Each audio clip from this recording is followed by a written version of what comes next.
A deeply disturbing incident unfolded at a hospital when an unconscious woman was brought in. She was strikingly beautiful, with delicate facial features and a perfect figure, an appearance that immediately triggered sinister intentions among several doctors. Instead of providing medical care, they injected her with anesthetics and began committing unspeakable acts. Though the woman was paralyzed and unable to resist, she remained fully conscious and aware of the horrific violation occurring. Tears streamed down her face, but she was powerless to stop the cruel and dehumanizing assault.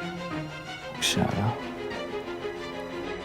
Word of this atrocity quickly spread throughout the hospital, becoming a notorious rumor that everyone seemed to know about. Shockingly, the 3 doctors involved were not punished. Instead, they were promoted and received raises. They eventually became well-known professionals in their fields. 10 years later, the woman who once lay helpless on that hospital bed had grown into a graceful and stunning young woman. Yet the humiliation and pain she endured remained an ever-present scar in her memory. Years later, dressed in provocative clothing, the woman tracked down the perverted anesthesiologist, mistaking her intentions for seduction. The doctor grinned lewdly, eager to engage in what he thought was a kinky game.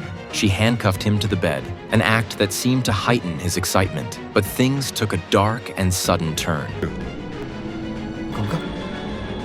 After covering his eyes, she swiftly wrapped her leg around his neck in a chokehold. In one fluid motion, she pulled out a knife and slashed the arteries in his arms and legs. Within moments, the man who had once preyed on her became a lifeless body, his blood soaking the sheets. The woman went on to do the same to the doctor who had led her treatment that fateful night. The precision of the wounds, clean and efficient cuts on each limb, left even the forensic examiner stunned. The killer clearly had extensive knowledge of human anatomy, suggesting a background in professional training.